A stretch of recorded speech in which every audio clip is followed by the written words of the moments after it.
Welcome to episode 18 of Last Turn. As always, I'm Bart, and I'm joined by Evan. How are you this morning, Evan? I'm freaking great. Been playing Hearthstone. Yep, Believe it or same. not, It's a pretty decent game. might come as a surprise to some of those here. Do you have any fireside gatherings near you? If I do, I have no idea. Yeah. I guess I could look into that because I do want the hero, but it honestly did not cross my mind to even look if there was one physically near me.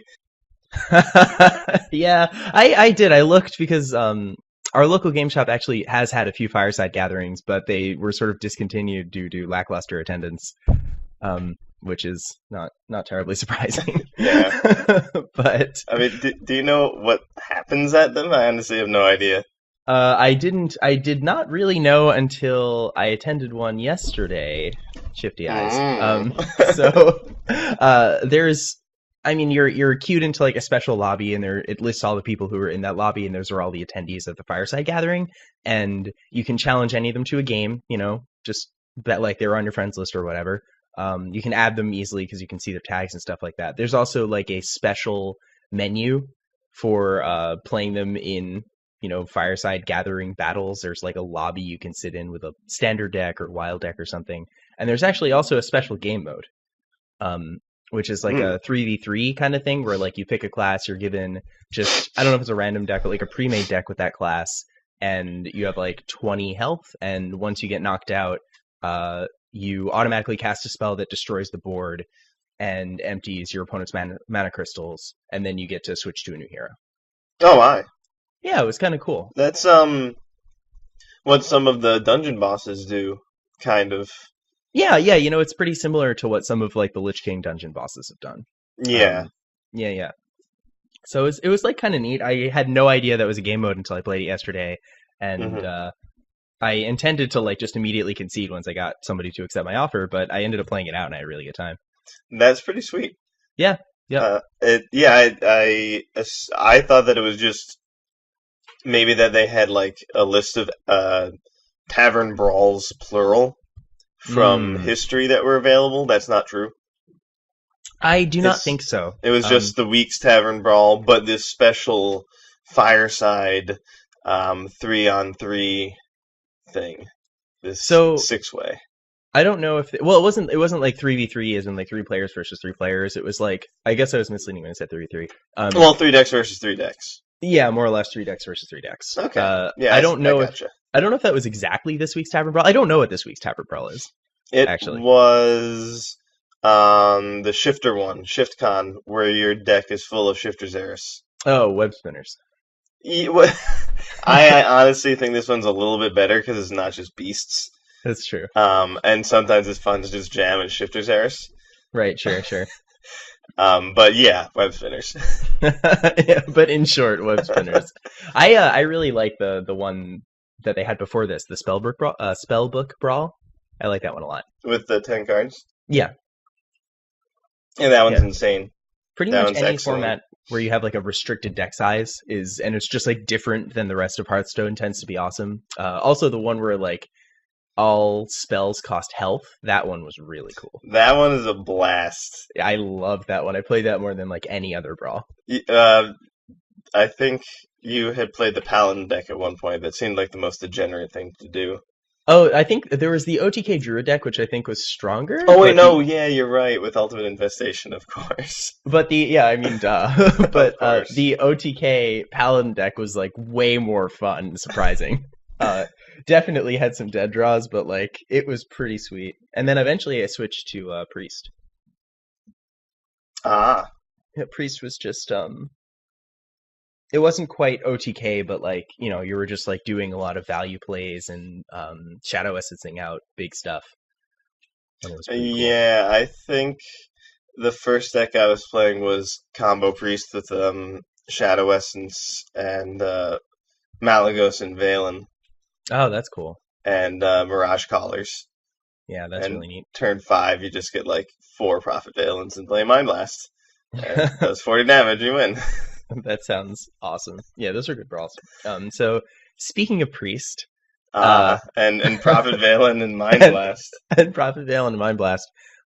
we wanted to do something fairly topical today. We wanted to talk about sort of two of the more powerful decks in the format right now, Priest and Rogue, and specifically where their weaknesses are, where their strengths and weaknesses are. How can you beat these decks? These are like far and away the most common matchups you'll encounter on the ladder. So having in your pocket some knowledge about where to go and where to start trying to crush them and where to look for blood is it's going to be good. Yeah, I mean, you're gonna play against these decks, and you probably already have. We're mostly talking about, I guess, Razakus Priest and Tempo Rogue specifically, because Yes. those are the two most common decks on ladder, I think. Though I don't know, I don't know where Priest's win rate is now, but I think So Tempo Rogue is away at the top. yeah, Tempo Rogue is still Tempo Rogue's at the this is according to VS's report from yesterday. Tempo Rogue is at the top, leading by over a full percent in rank 5 to 1, Which is and crazy. yeah, it's pretty serious. Actually, below it is a number of decks and then Razakus Priest. But I think Razakus Priest is still the second most popular deck on the ladder at all ranks, and yeah, just also in rank 5 to rank 1 in that region. It doesn't really have many like terrible matchups. Like, and you can get draws that can sort of beat anything with it. Yeah. I mean, it's a deck full of answers, so if you draw the right answers, you can beat pretty much anything. And since you can customize it if you're um either skilled or believe you're skilled, might be drawn to this deck because you can customize it to have the answers you want, as opposed to playing another deck which sort of has to follow a more specific recipe to make the deck function. This you can really customize it more. So if you really think you know what you're going to play against and you know how to beat it, that would draw you to it. Yeah. Whether, like I said, you might be making a mistake, but this at least would explain its popularity to some extent. Right. And, feeling like you can potentially win any game, I do like that about a deck. That's why I like Tempo Rogue. Yeah, that's definitely a strength of Tempo Rogue, is that it's really good against other minion-based decks, but it can also beat a control deck because it's pretty bursty. And Razakus Priest is just, it has answers for basically everything. It can, play some dudes to tango with early minions, and then it just has like a number of board wipes to take it into late game where it has a win condition that beats pretty much everything but like Ice Block, but it eventually just kills the opponent. Yeah, I think that's really why the deck is annoying. Like, other control decks have had lots of removal. Right. I guess this deck is more annoying because of how specific all of its removal is. So when it gets a series of them like perfectly in a row, it feels pretty bad. It seems like that's pretty unlikely. I think it's slightly more likely than it seems, because if their hand is like 9 cards, and then they draw 2 over the course of 2 turns, like, a lot of it probably didn't even need to be in the order they drew it. Like, their opening 3 cards could have been the 3 answers they played. Yeah. And it feels worse when they top deck it, but like when their hand is full of stuff, that means they gave themselves plenty of opportunities. But it's the win condition, because it's just 1 card, or I guess it's 2 cards. Yeah. And so when they get them early, that is straight up RNG.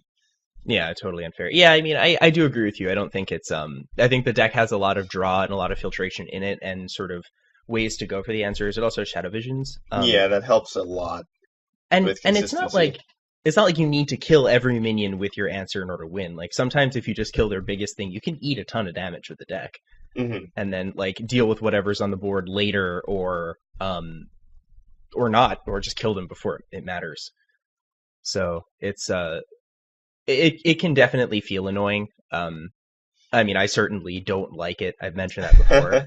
It's not a deck I enjoy playing, or a deck I enjoy playing against. But yeah, it's not one that needs to sort of draw perfectly in order to win, even if it is like a singleton deck. It's just surprisingly consistent. Also, even though its answers appear narrow because they're all like, destroy a minion with this condition, or, destroy all minions that meet this condition, they are quite general. And the reason the deck is running them is because they're good in the metagame. Yeah, there's decks that are playing like Saronite Chain Gang that will Yeah. just die to Shadowward Horror even without, needing a Shrink Potion or anything like that. Mm-hmm. Shadowward Horror is just a good card. Yep. Same with like Potion of Madness. Mm-hmm. And Spirit Lash. yep, Like totally. a singleton deck just already has a lot of reasons to run these cards, and then once your deck is just stacked with so many of them, you give yourself good odds to have some of what you need some of the time. Yeah.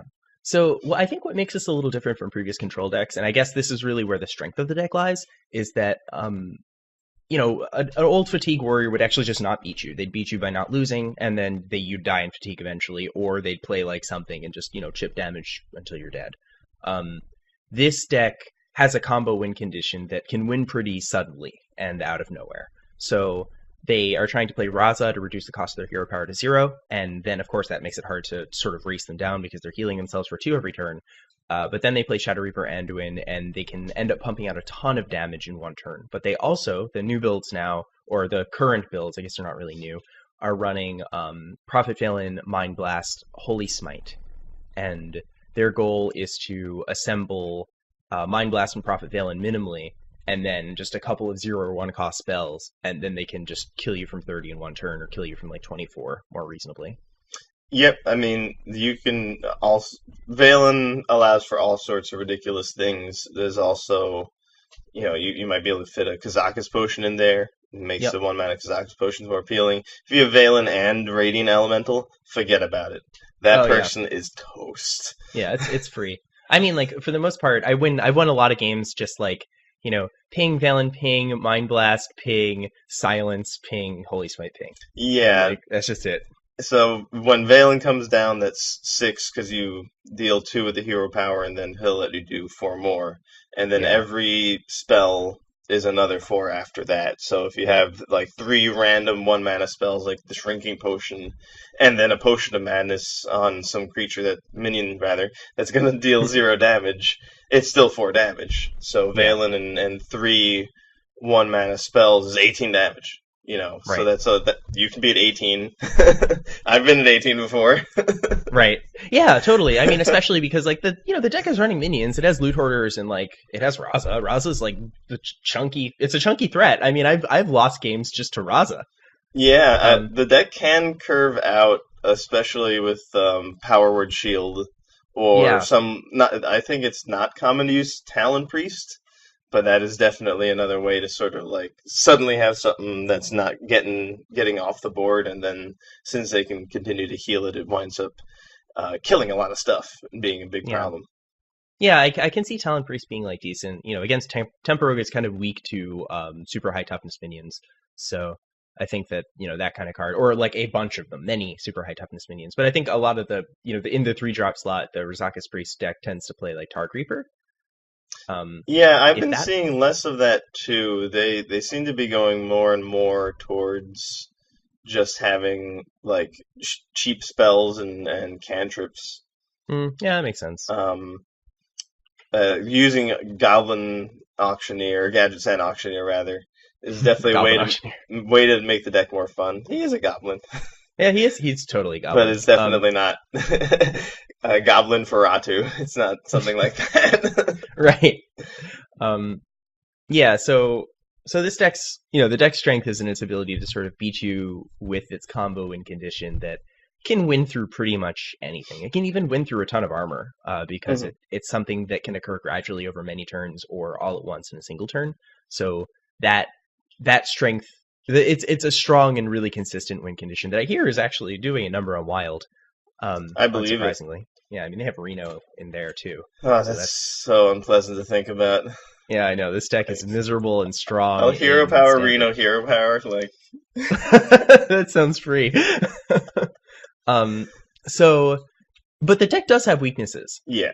We've definitely alluded to them earlier, but it's worth enumerating them. I think that one of the biggest weaknesses of the deck is that its win condition does cost a lot of mana.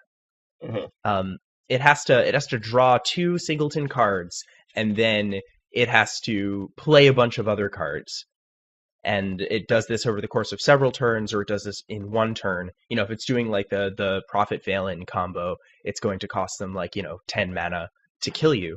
But if it's occurring over many turns, then it's going to be something where they have to play a lot of different cards. So they're not killing you fast. They're not killing you on turn 5. They're not killing you on turn 6. They're killing you more like turn 15. And their nut draw is going to be one where they can just keep you off the board until they're ready to kill you. Mm-hmm. And then at that point, they don't really care about eating damage. So certainly that makes the deck really susceptible to just being beaten down. Yeah, like Bittertide Hydra. Yep, totally. Bittertide Hydra is a terrifying card because they either have Shadow or Death, or they need to wait until they can play Anduin. And if they don't have those things, like they don't really have a good answer for it. Yeah, so it does feel bad when you jam a Bittertide Hydra and they have the Shadow or Death. But that means that when you play Cobalt Scalebane next turn, it survives. Like that's so like their answers are limited. And they do a better job killing tinier idiots, like with potentially Pyromancer, Potion of Madness, the Shrinking Potion Shadowed Horror combo doesn't work on minions with 6 or more power. Dragonfire Potion doesn't work on minions with 6 or more health or dragons. Right. So there are ways to give your minions resilience, and fortunately it's just by making them fatter and scarier. Yeah. So playing big minions on curve will give Priest a lot of trouble, and certainly some of the time they will just have everything they need. But for the most part, if you keep playing turn 4, like this is one thing I realized about Crystal Weaver, and it's sort of the same logic behind Naga Corsair in Pirates, is that just playing a 5/4 on 4 is like really good. Yeah, totally. And sure, they might have the Shadow or Death, and then you play Bittertide Hydra. Right. So that's sort of like a complete, like they do have cards that can kill these big minions, but they're pretty limited. Like pretty much just Shadow or Death for Bittertide Hydra if you're playing it on curve. So one of the decks I was having a lot of success with lately is a Tempo Rogue build that had, in addition to the Vile Spines at 5 mana, also 2 Cobalt Scalebanes and 2 Bittertide Hydras. Oh, that's deep. Going all in on the 5 drops. I mean, they're all good. You don't why choose? In the end, even against like an aggressive deck, I just play a Scalebane turn 5, and then they have to kind of make these awkward trades, and then I'm like Bittertide Hydra, and they're like, oh no. Yeah, that's where my Tempo Rogue build is actually almost there. I don't have Cairn, so I was looking for a card to replace it with, and it's like the older builds were running just the second Cold Blood, but that felt so clunky. So I cut second Cold Blood for a Hydra. So now I have 2 Scalebanes and a Hydra, and I've loved it. That sounds good. I've been thinking about. I actually switched off that list, but if I go back to the chunky, the chunky monkey rogue, I might go down to one Hydra, because two started to seem like a liability. Yeah, too many 5 drops is bad. But definitely like big minions early are something this deck has a hard time dealing with. Like this deck is filled with magic numbers, and knowing where those magic numbers are is like that's the key to success. So I have another story. We're not talking about 8/8s, but I won the game with 3 2s. So yesterday, I was lucky enough. I was playing Zoo Warlock because I want to test out my hero. And that's a really fun deck, and I really like it, by the way. Gotta make sure your hero works properly. Like when you tap, you get a card instead of dealing 2 damage to your opponent or getting 2 armor. Right. I don't want it to like not work. I don't want it to stall when it matters. So I was lucky enough to open with 2 Flame Imps on coin. So I was playing against Razakus Priest, and I like the turn came to me, and I played a Flame Imp. Yeah, I thought about it a little bit, and then I just coined out the other Flame Imp, because what do they do? If they have 2 mana crystals, they can kill one of them with a whole card out of their hand and an entire turn, or they can kill my 1-drop. They're basically trading down in mana, and they're taking off a turn to stop themselves from taking, a bunch of damage over several turns, but it's not like it's a major threat. Or they don't have that, and then they have absolutely nothing to say about that for many turns until like Holy Nova. Yeah, that So that would be a huge amount of damage over. They get 4 turns to attack, 6 damage, so like nearly kills them, 24 damage. yeah, exactly. I mean, I rode those things. I rode those things into like turn 7 or 8 and just killed them with the other stuff I played because they didn't. I thought about their magic numbers. On 1, they have Potion of Madness, which targets things that cost 2 or less. On 2, they have Shadow Word Pain. On 4, on they don't have coins. So on 4, they have Shadow Word Horror, which kills things that cost 2 or less. They have like a Loot Hoarder they could potentially play on turn 2, and I had a Voidwalker, so I wasn't really too worried. Hmm. Because yeah, I mean, I could play Voidwalker, and I guess they could like Potion of Madness that and kill it, but they're not killing 2 things; they're only killing 1 thing, and that's okay. So they also have, I guess, Holy Smite, which they could have used to kill one of the Flame Imps. That's 2 damage, 2 toughness that they could deal with on turn 1. But if they don't have, you know, basically Holy Smite, it would be really, or Shadow Word Pain, it'd be really tough for them to remove any of my Flame Imps. So I Hmm. thought about the things that they would have access to and the types of answers that are in the deck, and Flame Imp was actually resistant to a lot of them for a little while. Hmm. So 3 is a really important magic number in the first couple turns. 4 is obviously the magic number when you're playing against The Priest. best. Yeah, so there are a lot of times where I'll use the veterans, the 2/1 that pumps the attack of a minion to bring something up to 4 health or bring it up to 3 health to keep it out of Shadow Word Horror range. Um, and that way you can make your minions a little bit more resilient because you make them harder to target with priest answers. So Hmm. that's a really important component to trying to outrace it, is knowing where their magic numbers are and playing around them. Yeah, I So I think that the some of the demon buffs have been getting some play, like the 3 mana potion in Warlock that gives a minion 3 attack, like Blood Fury potion or something like that. oh Um, wow, I have not seen that one, and but yeah, if you use it on a demon, it gets 3 health. It just makes one of your early minions really big, which is really good against priest. Yeah, totally. Yeah, they basically have to have death, and then if they death that, they just don't have it later for when you bone mare something or when you just play, a fatty. Or I mean, if you play on Voidwalker, it becomes like a 4 or 6, which is just insane Oh against yeah, priest. that crushes priest. Priest has nothing to say about that. So that's sort of one of the way. Like if you're trying to think about what are some cards I could use, I want to beat. I want to beat this priest deck. We mentioned Bittertide, and then also you have things that have 4 power, like a Burgly Bully. Yeah. Like depending on your deck, I was playing against a mage deck that had Mana Worms, Archmage, Antonidas. It was kind of just like Burn Mage, but it had Burgly Bullies on 5. And I was like, that's pretty good against Priest. Yeah, I mean that seems like a really good control card, and if that also means that you could play Antonidas potentially. Yeah, he Um, was definitely playing Archmage, Antonidas. yeah, and then you can get a lot of value out of the Berkeley Bully later, or just having coins is really good. We all know cheating on mana is awesome. So, Hmm. You know what? He um, might have actually also had Arcane Giants. oh, that's really good. Yeah, giants are good. Those are seeing a lot of play in a bunch of different decks. It's a really, really good card. The It's Arcane ones in particular. Yeah, right, right. Those are the in standard at least. In wild, I think all the giants are really good. Um, Yeah, but because of the Naga interaction. Did they fix that? I the way I read the patch notes, no. Oh.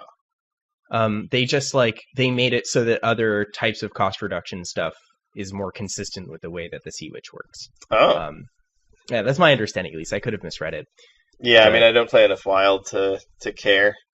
yeah, same. I would like to eventually, but not this season. Maybe next. I'd say that pretty much every season. Yeah, but so the important component to outracing them is making sure your minions will stick, and knowing the magic numbers is really good. So it can be like a pretty big liability to just leave a 2 attack minion around when you have some 3/2s out because they could 2 for 1 you really easily, and that's an easy way to just be shut out of the game if they can Hmm. spend a 1 mana spell and kill like 4 to 5 mana worth of creatures. That's like really bad. Yeah, and denying them opportunities to do those things can sometimes give them completely dead turns. Like, as much as they can get everything in the right order, they can have a pretty clunky hand.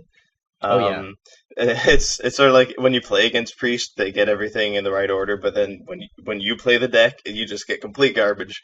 That doesn't Oh yeah, work like I have together at 9 all. cards in my hand and I can't play any of them. Exactly. Everything doesn't have the right attack and stuff. Right. But if you like could play this extra minion on turn 2 or 3, but it would make you weak to Potion of Madness, it's usually good not to do it, because then that card is just stuck in their hand another turn, and that prevents them from doing anything. Um, and it also is something that you might be able to pump later if you're playing a deck that has these effects we were talking about, to increase its attack. Yeah, You totally. can play it at a safer time potentially.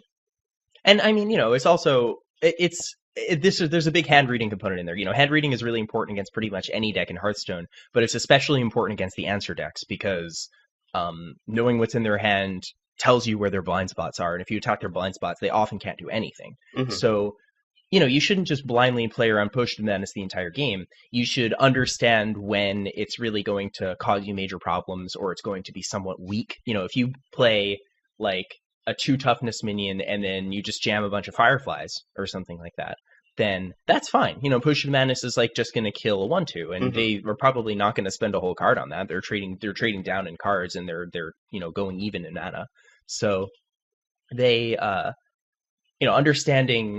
understanding the places where it's going to be relatively weak, those are the places where you can play into it. Because if they spend their Potion of Madness in those places, you're really happy, because then you don't have to worry about it for the rest of the game. It's a singleton deck. Mm-hmm. And if they don't want to use it, then it's basically a dead card in their hand. It's a brick. And like later in the game, when you have like a 5/5 out or a taunt creature, you can just play your 2/2 and it'll be fine. Yeah, you don't want to play around it unnecessarily, but if you had like in your scenario with your 2 flame imps, if instead one of them was a Raven familiar somehow, suddenly that Yeah, play becomes terrible right. because your weakness to Potion of Madness is maddening. Oh, you Um, mean Enchanted Raven? yeah, wow, Is Raven familiar a Magic card? it must be. Yeah, it probably is. I mean, there's a Enchanted lot of them.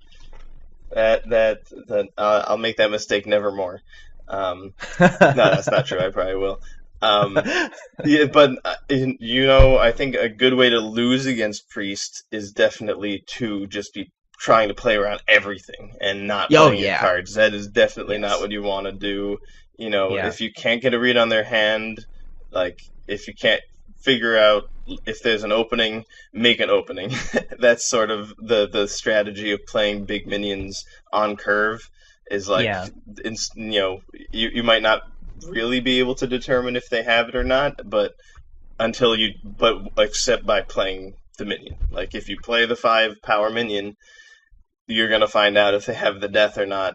And if they do, and you have an 8/8 to follow up, it doesn't really matter. But if you just sat right. there not playing your minions Yeah, because you you're just afraid lose of because Shadow you. or Death, then that's not going to get you anywhere. And there are definitely times where you sort of have to, just put everything on the table and bone mare and be like, if they have Shadow Reaper Anduin, Shadow Word Anduin, then I'm toast, and that's it. But if they don't, which is ultimately more likely that they don't most of the time earlier in the game, Mm. um, you might just have to do that, and that's another. Um, that's basically the same logic.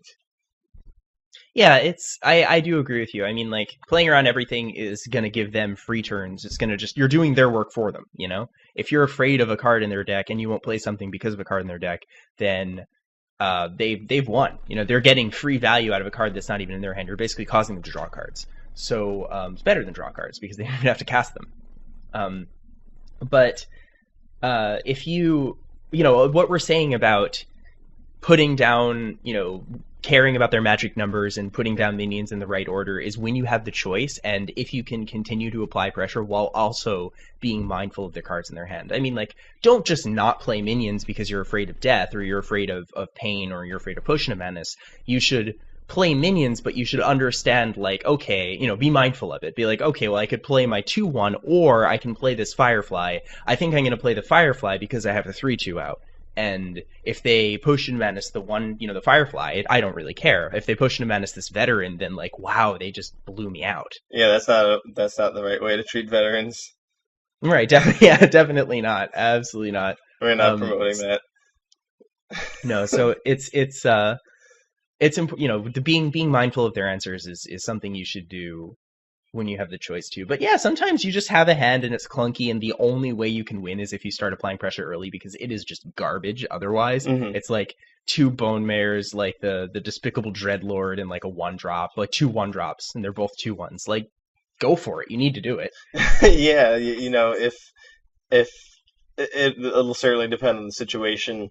I've definitely found that with the rogue, some of the rogue decks at least, even if I have a like super slow start, I'm still able to win just because of how dumb the deck gets with Bone Mares, and Cobalt Scalebanes, and Shadow Step and Leroy.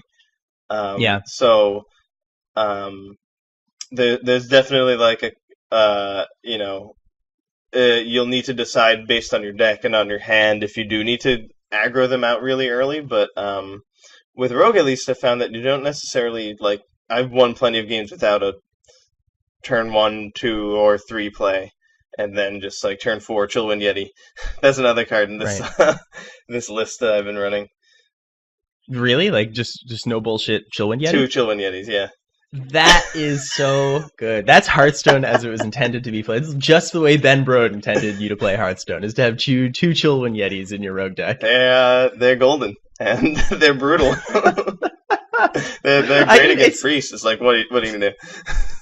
A 4-mana 4/5 is a legit card. I mean, like, the mechanical Yeti is like, that sees fringe play. It's in wild, that's like, because that's where it's legal, right? But it's for a 4-mana 4/5 is a fine stat line that tangos with every single thing. He will. So he makes an opening, and he survives, and then you play your Scalebane. Scalebane is definitely another just really good card against Priest. It's big. If you're playing 1-power minions, it can make them into 4-power minions, which we talked about is really sweet. And then just presenting multiple threats is excellent. And then it also survives Dragonfire Potion. And sometimes people don't realize that, which is really awesome. Oh, I've won so many games like that where like they potion and they mouse over your thing and like pause for a second and then concede.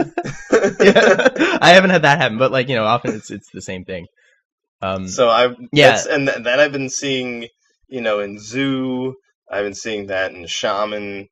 I think that it definitely is sort of like Bone Mare in that it can show up in any type of minion deck. Right. And I've seen it in Murlocs, which can also take advantage of the Curator. But Scalebane's another card to look at if you're trying to beat Priest.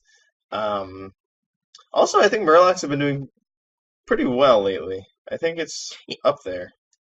Yeah, I think it's relatively underplayed because of its weakness to Rogue, which hurts because it's a minion deck and Rogue just like crushes minion decks. Mm-hmm. But it's and also it got nerfed, so it's going to be like relatively less played because it faced a nerf. Like, even if that's rational, it took J Druid is one of the best decks right now, but it took a long time for it to like come back because it got hit by a nerf and the old builds died, so people needed to figure it out. I don't think the Paladin builds changed at all. But I think that was one of the things that might have turned people off of the deck, is that their deck just got weaker, and even if it's still good, it just got weakened, and people are sensitive to that. Yeah, I have played against it as Rogue lately and gotten wrecked though. So yeah, totally. I think that there's a way to like certain cards like Righteous Protector can be pretty tough to beat. Yeah, because that just takes that it sort of matches up nicely against Rogue, and deals with the way that Rogue has to deal with things pretty well. So the other way that you can deal with Razakus, other than just beating it with minions and sort of being mindful of their answers and playing them in the right order, etc., is to go over it. So it's hard to imagine going over this deck because of their win condition, because that can go over anything. But if you go over it fast enough, you can crush them. I mean, the most obvious example of this, I think, is some kind of quest mage like Exodia Mage. So you just kill them instantly. Like, you take their combo and you just make it look terrible because yours just ends the game on the spot. That's one way to go over them, and it's nice. Like, that matchup is probably pretty good because I think so.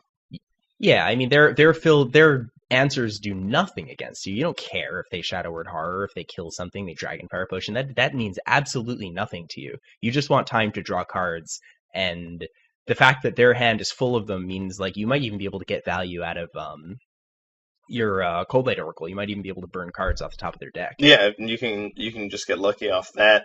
But I mean, their strategy is basically the same as yours, except you're a million times better at it because you have Arcane Intellect and you can do your Acolyte of Pain triggers much more easily, and you have 2 copies of these cards as opposed to 1. Right. And also you have Ice Block, so like let's say they do actually Raza turn 5. Anduin turn 8 and have the Valen combo turn 10, they'll still probably lose, like not even coming close to winning. They'll probably maybe get through 1 Ice Block and then you'll win.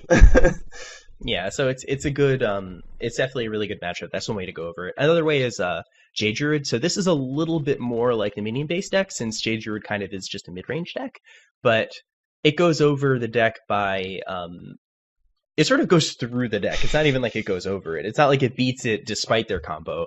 What you do is like, the priest deck is weak to big chunky minions that are coming out sort of either early or on curve.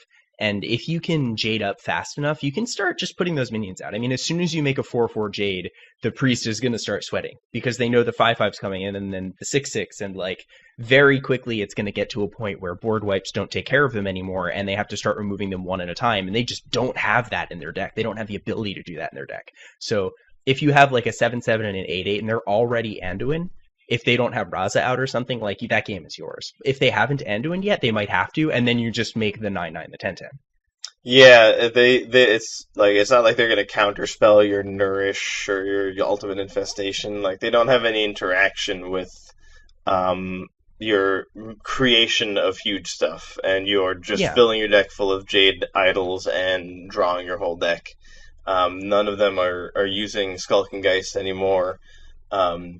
Jade Druid's not represented enough. Skulking Geist doesn't even do enough in the matchup.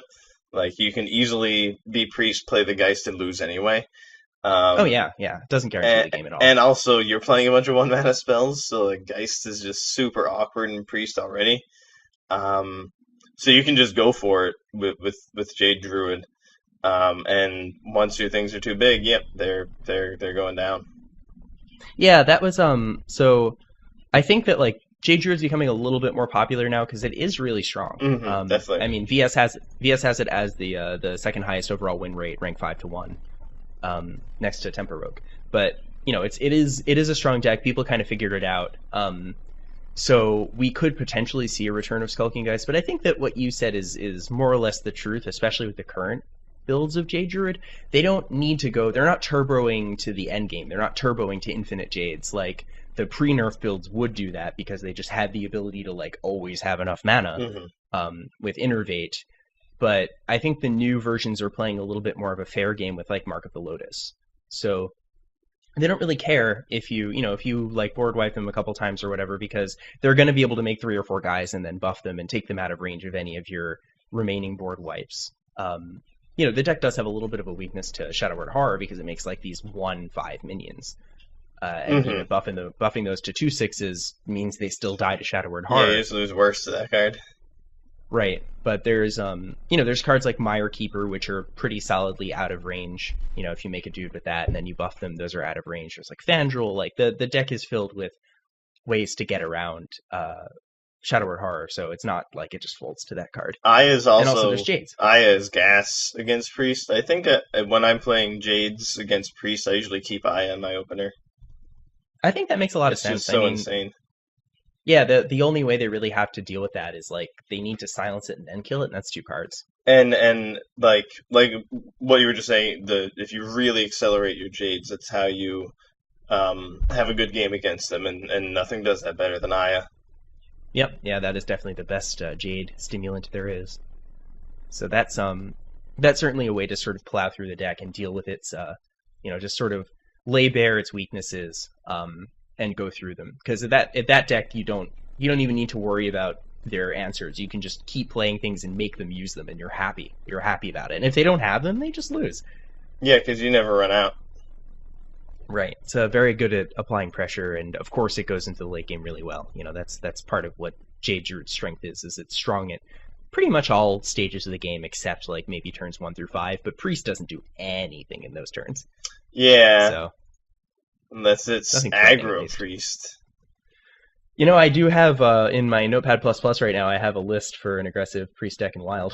I mean, that sounds pretty fun. They get a few more like 1-mana spells that could make the difference doing something combo-y early.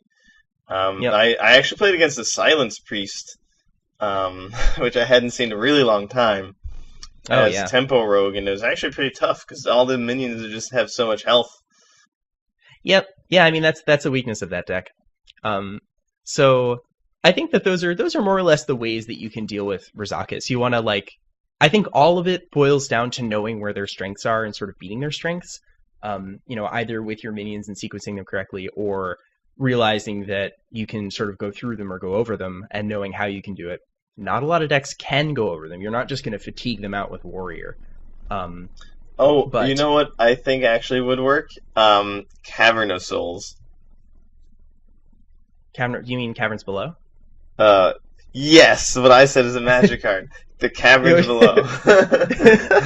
Yeah, Caverns of Souls, the tribal land. Yeah, to make Crystal Vein. No, I'm just kidding. That's another magic card. Crystal Core. You could play that's hilarious. Quest Rogue. Yeah, I think that would just do horrifically against the Tempo Rogue decks and the Zoo Warlock decks right now. But maybe not. Just like Quest Mage. Yeah. Yeah, that's interesting. I guess I don't know what the win rate of that deck is. I have no idea what the stats are. I don't even know if people are really trying it. But the hyper aggressive, ridiculously strong synergistic aggro decks are gone. So the existing minion based decks are a lot more interactive and slower. So maybe Quest Rogue is worth trying. Oh my! I disenchanted my whatever it's called, the Crystal Vein. Oh, Crystal Core. The Caverns Below. I disenchanted my Crystal Core. But maybe I need to put it back together. That was one of my favorite decks. That's probably most of my Rogue wins is that deck. Yeah, I never actually got to enjoy it. I never played it. It's a good time. Yeah, it seems really degenerate and awesome. Because sometimes you're just wow, I have 30 damage from commons from the basic set. I had 3 cards in my hand. Yeah, it's I mean, it was really dumb. And I that would definitely deal with Priest pretty well. I mean, the strength of that deck is its ability to just outvalue any late game deck. And the blind spot of Priest is the first 5 turns, and those are the ones that this deck needs for free. And if this deck gets those for free, it just can't lose. Yeah, it's just it would have a very tough time with the more aggressive decks. Hunter would be rough, and Tempo Rogue would also not be easy. Hunter's falling out of favor though, so its win rate isn't really too high. I think it's probably at low ranks it sees a lot of play because it just always does no matter what. But I think it's the sort of premier and most played minion based decks are not proactive and aggressive enough to shut this out easily. I do think that Rogue can do it, but yeah, maybe it's worth trying. That's an interesting thought. There's currently no stats on it for VS, so it's uncommon. I mean, you might be able to find something on HS Replay though. They have an order of magnitude more data they look at. So Glacial Shard is a good card. Yeah, it definitely is. So is Firefly. But playing 5 copies just sounds miserable. Yeah, it does, but it might be. It's probably still going to be faster than Priest. So the other deck that we've repeatedly alluded to is Tempo Rogue. This is the premier minion based deck in the format. Its strength is that it can play a lot of chunky overstatted guys that interact with your board, and it has ways to recur them. So they make it hard for you to stick anything meaningful because they can easily interact with your guys without losing theirs because they always have a free weapon and they just have SI Agent and Vilespine. And then they just eventually beat you with, valuable neutral cards like Bone Mare and Cobalt Scalebane. So it's just a really good shell for the best colorless threats in Hearthstone. The best neutrals. They also most of them are running Prince Keleseth, Yeah, another neutral. So this is one of the best decks for that card because Rogue is like doesn't really have any twos that it's super excited to play in an aggressive deck, and Kelesith just gives you the free win potential. If you start the game with that in your hand, you just win. Especially with Shadow Step. Oh yeah, I mean there's also like the absolutely vomit-inducing, disgusting draws you can do, where you have like a Shadow Step and a Kelesith in your hand and a coin, and like then you just like that's your opponent needs to play every single card in their hand and hope it does enough damage to you, because if 4 or 5 turns pass of you playing anything, they're not winning. Yep, 5/5 SI7 agents are pretty hard to beat. Yep, yeah, or the 1 mana Korcon elites. Oh yeah, those are pretty good too. Yeah, those are also really good. Feels like Quest Rogue. But this deck does have some blind spots. It's tough to take advantage of them, but because I think it has fewer, it's just a strong mid-range deck. Yeah, it's really consistent. It does have them. Yeah, I mean, part of its consistency is that all of its minions are like high value and have enter the battlefield effects. So even if you manage to kill them, they did get some value out of it. So it's like running them out of threats isn't always enough because they're doing something with them anyway. Mm-hmm. You're not necessarily like you're not one for wanting them exactly. So this deck is susceptible to early game boards in some capacity. I mean, it does have a lot of really strong 1-drops in the deck, and it does have a bunch of 3-drops that are really good. But it has a blind spot on 2. Most games they are just going to dagger up. Yep, unless they have Kelesith, of course. But hopefully, I mean that isn't most of games. Most of the games. Yeah, so they're going to have Kelesith some fraction of games, so that fraction is going to be way less than 50%, and in the remaining games, they're pretty much just putting a dagger on. So if you can play something on turn 2 that can make their life terrible, like a Primal Fin Totem, then that actually gives you a really good game. Because if they need to burn, like Primal, that's part of the reason that Evolved Shaman does so well, is that it dominates the board early. That's always been Shaman's strength. And I mean, it was doing it with Totem Golem in the past, and now it's just doing it with like Primal Fin Totems, Hero Powers, and Flame Tongue Totems. And Jade Claws. So, yeah, absolutely. And like the best 2-mana weapon in the game, Jade Claws. Ripfire Warrax. So it's tough to tango. It's tough to tango on turn 2 for this deck. So if you can just like be a skilled enough Hearthstone player to draw your best 2-mana play every game, then you'll probably have a good chance of beating this deck. Yeah, that's I was playing Rogue against Murloc Paladin, which is normally favorable for me, but they just did turn 1 the 1/2 that gets more attack, Cold Light Tidecaller. Murloc Tidecaller and coin Vilefin. And just staring down this huge board, and then the next turn they had the Rock Pool. And I didn't beat that. Yeah, I mean that's perfect because they're like you have Swashbuckler, which is just a measly 1/1, and you have Fireflies, and you have 2/1s, and those are your 1-mana plays, and like none of those are applying too much pressure, especially against like a growing 1/2 and a 1/3. 1/3 does awesome, and especially because the deck does have not just Rock Pool, it also has Hydrologist. It has a number of potential 2-mana plays. I was theory crafting a build that had Galaka Crawlers in it. I mean, that sounds strong. Yeah, I mean, it seems good. It's something that can like come off of your curator if you choose to run it, which is like interesting at the very least. And it like shores up one of your worst matchups because it gives you a little bit more strength against rogues, even if the rogues are not like running Naga Corsairs necessarily anymore. They're still running a bunch of pirates. They're running like 6 or 7. Yeah, and a lot of other decks using pirates too. Like Zoo has pirates most of the time, I think. Yeah, so does Hunter when you run into it. Most many decks have pirates. They're very common, so it's not like it's a super niche one matchup type card. It will be live in a lot of other games, and it's also just a 2-mana play. Yep, you want those in that deck. But I think we touched on sort of like that weakness of Tempo Rogue. That's why, or part of the reason this deck didn't exist before is because there was Token Druid. A Token Druid would just turn 1, make 2/2/3s into 2/2. Tempo Rogue doesn't beat that. It could maybe like backstab something, and then the next turn when you pump them again, they're not going to be able to catch up at that point. So Right. I guess a modern token druid with Galactic crawlers would actually probably be pretty good against um, uh, the Tempo Rogue. Tempo Rogue. Wow, sorry, it's early. It does exist. I mean, aggro token druid is a deck. I think VS has it's like 50-50, which makes sense because they just don't have Innervate anymore.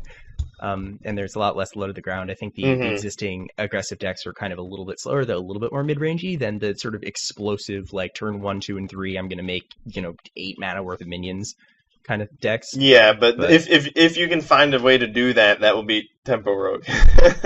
yeah, right. Yeah, if you could just cheat, if you could just not play Hearthstone, then yeah, you're going to crush it. No, but it's true though. Like going wide early is really good. So getting 2 Fireflies out, getting just Hmm. 4 minions out that all have like 2 toughness on turn 2 or 3 is a really good way to do this.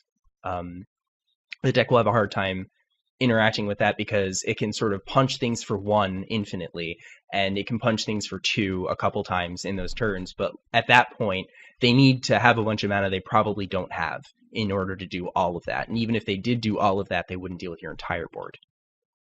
Yeah, So going wide is good. And they don't run Fan of Knives. yeah. I've been looking at the card like this. Just I don't want to draw. I want to get like a 1/1 or something. Like this just Yeah, isn't quite what I want.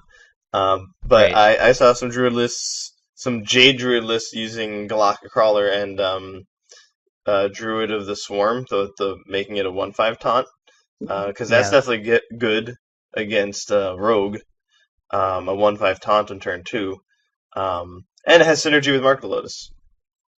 Yeah. I've seen the hybridization of the mid-range, Kalento's mid-range Druid deck and the Jade Druid deck has been happening sort of gradually. And I've definitely also seen lists like that that are running Druid of the Storm. Seems really interesting. Yeah, it's definitely like a reasonable card, and then is very helpful in that very frequent matchup against Tempo Rogue. Yeah, definitely. And that deck, like, they care less about having cards that aren't like optimal to play because they draw like way too many of them.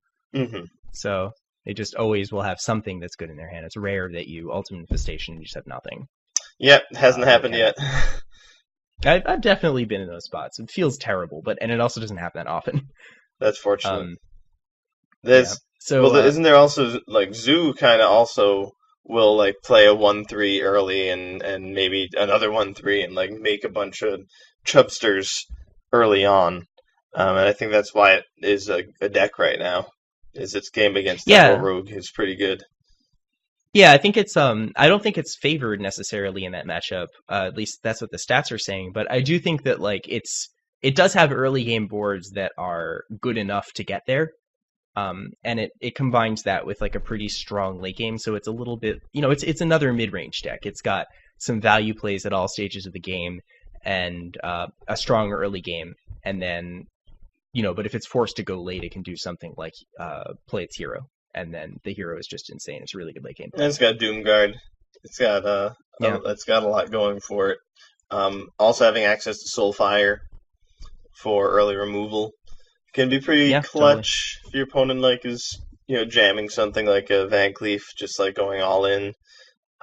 Trading a minion to Soulfire can really punish them. Yeah, So definitely. If having they if that is they good. try to they try to spend a bunch of cards to put something out early, you can remove something overstatted early by also spending a bunch of cards. But it's still, it's a good deck, and you have the Imp, Malchezaar's Imp, which is going to help, mitigate the downside of a bunch of the cards you just talked about, and turn it into upside if you're trying to filter out your deck for something like your hero. And And and like, you have the hero yeah, power. Like when I play against Zoo as Rogue, I don't want to get to a point where we're top decking because they're right, twice as good at it as I am. yeah, right, So the Zoodex minions are very chubby, so if they can just keep yeah, trading 1-for-1 with me and reduce me and themselves to 0, then somewhere like 5, 6, 7 mana into the game, they're going to be able to recover and swarm me almost every time. Um, yeah. That's a really important weakness of the Tempo Rogue deck is they are bad at top decking. Yeah, they're good. Some cards cost 0, some cards cost 7. They all have sorts of different requirements. Yeah, they're all like most of the cards in the deck, or maybe not most, but many of the cards in the deck are they want to interact with another card. I mean, the combo cards basically require you to play 2 cards. So if you're top decking, you have 1 or 2 cards in your hand. Catching up like a Cold Blood and a Shadow Step, and you draw like Vilespine. You know, like you can Cold Blood their guy and then Vilespine it, but that feels bad, and that's like not that good. No. So it's and I mean, granted you have the Shadow Step to follow it up, but like, what if you don't have that? What if you just have the Cold Blood? You could just draw the second Shadow Step instead of the Vilespine. Then you're just looking at those 3 spells. Like, wow, this deck is really bad. How do people win with this? Yeah. Or you could draw the Cold Blood, or like you have like in one of those Shadow Steps in your hand, and you draw like Bone Mare, and you have nothing on the board. Yeah, like the deck really is like counting on being ahead. Yeah. But it's really good at getting there and staying. Yeah, it's not like it's like arguably the best deck in Standard, so it's not like it can't do that. But if you can, like, that's the cool thing about the Zoo deck. Your minions are also competitively statted, and then you have things like Soulfire and Doomguard to just like directly convert your cards into tempo when you need to throw Rogue off the board. Like, one of the best ways to get Rogue off the board is with a 5/7 charge, and for you to take it over for yourself, or Soulfire can do that as well, and then you can make up for the cards that you lose with your hero power, ideally. For sure. Yeah, then you don't even really matter. You don't really care that much if you're trading down in like value or mana, because you can just make it back up later with your hero power. So that's like it's worth mentioning though. So this deck wants to get ahead and stay ahead. If you're playing a tempo oriented deck, you're playing a minion deck, and you queue into the tempo rogue deck, they're also playing a minion deck. This is one of those matchups where you should really consider coining on turn 1 or 2. So I found that when you're playing against a minion-based deck, one of the best assets of your coin is not to power out your 5 or 6 drop. Maybe it is, depends what it is. But oftentimes, just getting another dude on the board that will make their attacks bad. So, like, if you have Flamant Voidwalker, there's very little they can do against that until, like, turn 3 or 4. If they're not on coin, they basically need to wait till turn 4. Mm-hmm. So, and I mean, like, there are conditions under which they could SI Agent on turn 3, but, like, it's not going to be that easy, especially if you have the Voidwalker to sort of kill things, and your 3/2 to sort of help push damage. So, like, spending your coin to get on board will help you stay ahead or get ahead, and it'll prevent them from getting ahead, which will make their cards a lot worse. Yep, that's basically one of the good ways to turn their cards off. Yeah. But that's also really good against. That's good against pretty much any minion-based deck. I mean, I think in Ungoro I learned that lesson where if you just blow your coin to put out like another 1-drop, like just get a 1/2 and a 1/3 out on turn 1 with the Murloc Paladin deck, you're in a really good spot. Mm-hmm. So yeah, this is that's one way to do it. It's still a good deck. And respect it. I guess Galaka Crawler is a good card against it, but there really aren't that many good individual cards against Tempo Rogue. I guess Mark of the Lotus or any of the things that let you make that big early board would be good. But really, it's sort of a whole strategy. Not many individual cards that you can just sort of be like, I'm going to put this in my deck to beat Tempo Rogue. It's really strong. It's quite good. Yeah, they're good against. They're kind of part of the reason the deck is strong is because they can answer pretty much anything with Vilespine. A lot of other decks are like, Spellbreaker to answer the cheaty things, and they're like, we just kill it in this deck. We explode it. But it's so that does give it a lot of strength and a lot of resilience and a lot of ability to adapt to novel strategies. Also combined with its early gameplay, it's just really good. It's also tough to run the deck out of threats and run them out of like cards because they have Swashbucklers and Shakus. So we've extolled the virtues of cantrips repeatedly on this podcast. That's certainly getting free cards is one of my favorite things. Yeah, it's the best. Oh yeah, draw a card those are the magic words. And cards like Swashbuckler or Shaku are effectively drawing cards. Sometimes, it can be better or worse than drawing a card from your deck. So it's high variance, but it's really good, and those cards will help keep it in the game. Mm-hmm. So that makes it tough to run this deck out of threats, and I think that's part of the reason it has such a good game. against Razakus Priest, and part of the reason it's so strong in the metagame despite that deck. Mm-hmm. But it's still possible to get around these cards. And knowing, doing some hand reading and realizing when they get a brick, or trying to play around, the right cards or make them use their cards suboptimally. Like, this is always something you should do against any deck. It's a little harder against this one, though. So yeah. You really need to be proactive in order to get them to run out of their stuff. You need to make them feel like they're forced to make plays. One thing to note is that, like, in the Tempo Rogue deck, cards like Backstab are good the entire game because they can be critical for getting your combo stuff off. So forcing them to use it early is actually really good. And also, there's a chance they don't have it. Like, you could be like, oh, I kind of don't know about playing this other Flame Imp because they could have a Backstab. Like, that's probably not a good reason not to play it. You probably just need to play it, and if they have Backstab, that sucks. But if they don't, that's great. And if they do, you know that they won't have it later. And it can be critical for, getting Vilespine off in turn 5 or SI on turn 3. You might have just put them off of doing a Backstab SI turn 3, which is even more absurd. So they even if they might have the removal, you just gotta kind of like get through it.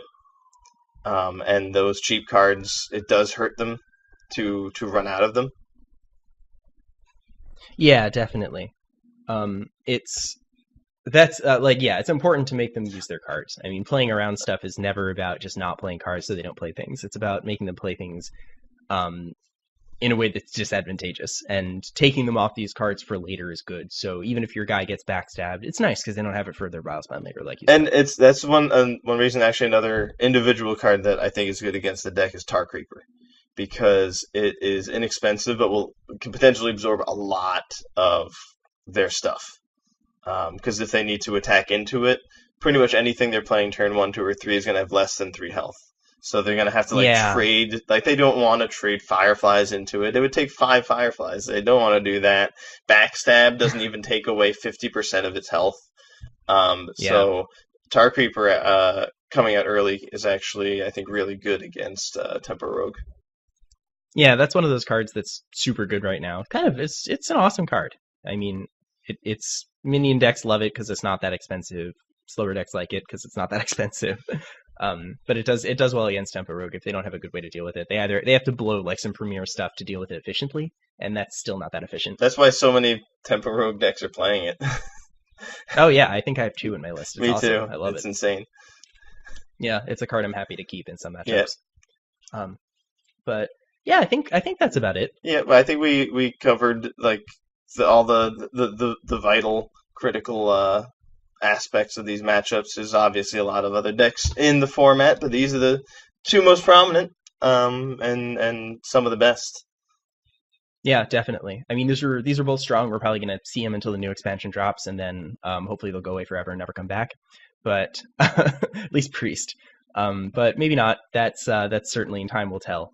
In the meantime, you can check us out on Twitter at twitter.com/lastturnhs. You can check us out on Facebook at facebook.com/lastturnhs. We have a YouTube channel. You can find us, Last Turn HS, on YouTube. If you search that, you'll find us, and we have all of our podcasts there uploaded as videos. We're also on a number of other, content providing services like Stitcher. Our main hub is sort of SoundCloud. You can go to soundcloud.com/lastturn. Go to lastturnhs.com. That'll bring you right to our iTunes page where you can get all of our content for free. Oh yeah, free stuff is please. The best stuff. Yep, absolutely. We will never charge you for this podcast. And you should asterisk. Well played. Yeah, definitely let us know if any of our suggestions help, or if you have any other ideas for how to beat the Big Bad Priest or the Tempestuous Rogues. Yep, totally. Hit us up. Let us know about your woes, your concerns. Give us topic ideas. Give us a follow on Twitter. We will happily be active with you, engage with you if you ask us questions. We're so very active. We're also on Instagram. We are on Instagram. Yeah, check us out there. What's the how do you get there on Instagram? What's our Last Turn HS? Last Turn HS? Yep.